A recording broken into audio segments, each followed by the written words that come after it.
Hello. Ay! Ay! Amazing! Hi guys! Buti na lang, no? May nag-hirap sa atin kasi busy-busy tayo mag-take. Kaya kailangan mag-bloom tayo.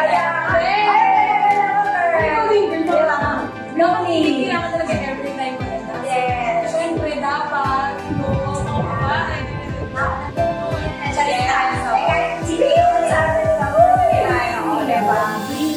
Pero anyway, hi guys! Hi guys! Magandang hapon. Hapon sa mga orentasan dyan mabilis ko talaga na yung video kasi Pasko na yung season natin. Welcome sa ating new vlog for today's dito.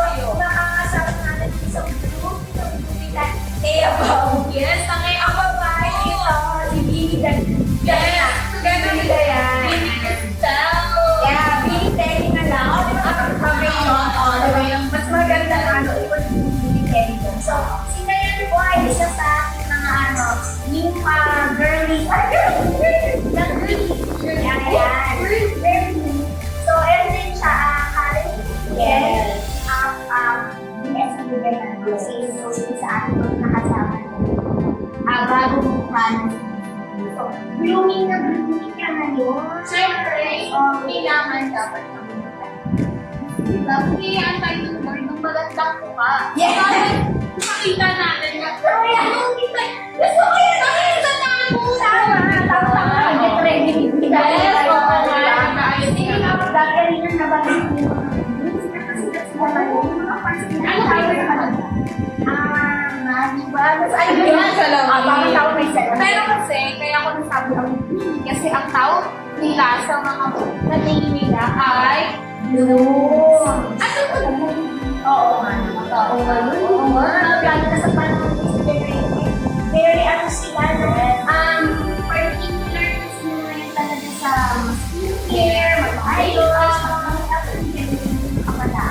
pero, alam ko, parang hindi lang now sa ilan. Ano din siya eh? Ingrid! Tayo tatanungin kita. Ano ba yung bloom na yan? Yung akin na akin na. Kasi according daw. According, hindi ko kaya pa. Guys, according kay Google, ang word daw mag-bloom is or the flawless, kahit talaga naman ang bloom talaga. Basta sa atin, hindi na mag-bloom. Meron kang magandang na ano yung sa sinabi mo na may pride. Ibig sabihin mo may progress. We have May progress. may process. Oo, may process. May gawa. And it reminds me, yung sample, prating yung title. Ano ka ba, Lord? Ano ko ba yung princess? Hindi nga. Ang sabi doon, the flower that blooms in adversity is the most rare and beautiful. Wala, hindi mo kaya. Rare? Paano pa kayo kaya? Rare! Napaka-rare din siya.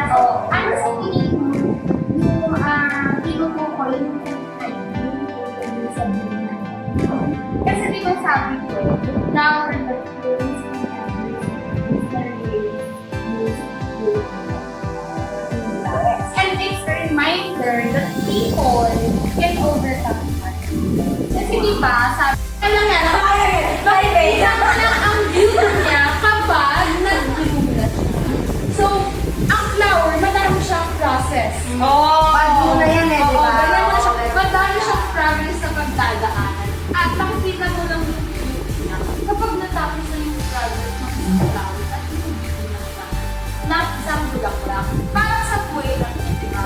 Madami tayong challenges in life. And as we grow older and stronger, mas nakikita yung ganda sa atin. Nakita niyo ba yung face na to? Ito ko isa na pagdaanan na to. Di ba?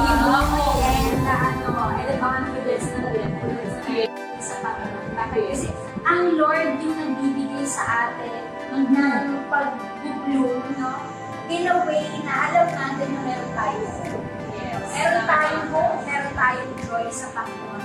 Sabi nga, At may love. yes, love from the Lord, amen to that. Sabi nga, hope no in this dark times. So, kasi meron, kagaya kanina, challenges. Word ng buhay yan.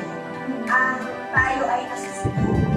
Nagdadaan tayo sa mga ibang trials na no matter how dark it may seem sa atin, no?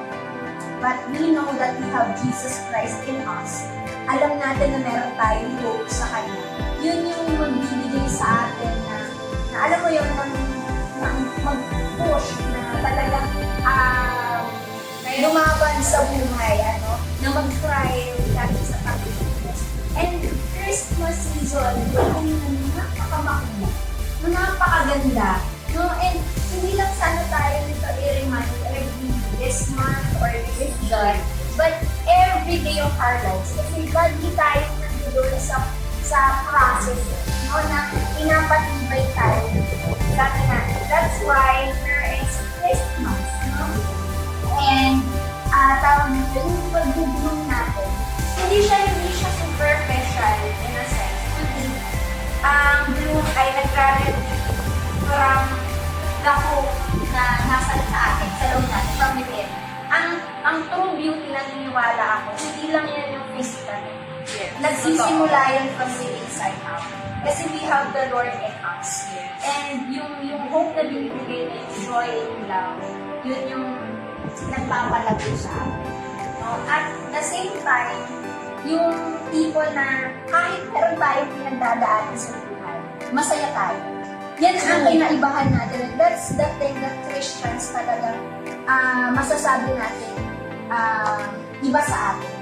Kasi sa totoo lang, kapag ikaw nagdadaan sa problema, sa pagsubok, nakaka-courage ka. So, di ba nakaka-down? Di ba parang nalala ko nga nung the last time, sabi ko, problema, bakit kaya lang?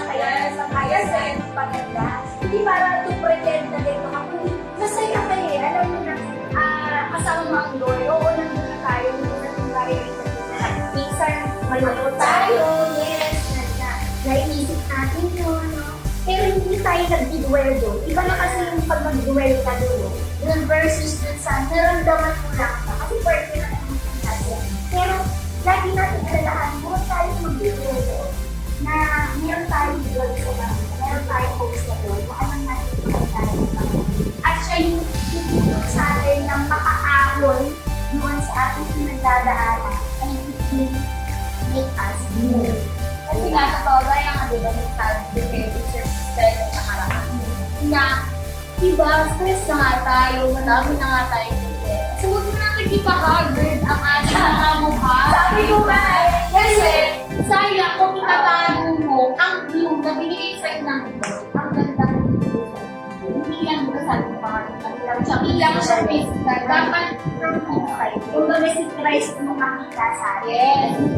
Of Christ sa buhay. Dapat kailangan nag-ibig tayo.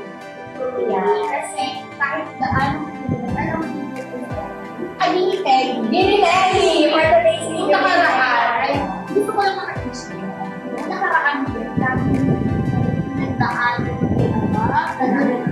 sobrang dami din. Pero syempre, sobrang dami. Pero dapat, stay fresh. Stay free pa din. At nakikita pa rin yung nakikita sa isang progress na pag nagpunta na ibig sabihin, grabe progress na grabe pinagdaanan mo din. Kasi grabe din yung challenge sa video. Pero, kung yung challenge, matututo ka, magbubigay na pala. And yung faith mo rin. Napapatago. At saka makikita ng tao yun. Na parang, despite of all the challenges and trials, nakikita nila yung Lord sa buhay. Hindi mo ka mag-problema. Oo, hindi ka problemado eh. Pero hindi ka mukhang problemado. Kasi you have the Lord with you. And yun yung nakaka-inspire din sa ibang tao. Sabi ko nga, life is already complicated. Don't make it more complicated. Kung huwag mo lang pa-complicaduhin pa eh, no? Alam natin kasi burden dyan. Pero natin yung sinasabi ko life is hard. Totoo yan! Nangyayari! Buhay na yan. Dapat na natin siyang praktikahin pa. Huwag nang pa-hard pa ng hard. Yes. And, very understand everything. Pero in God's will, in God's ways, in God's time, mabubulong din ang Eliza.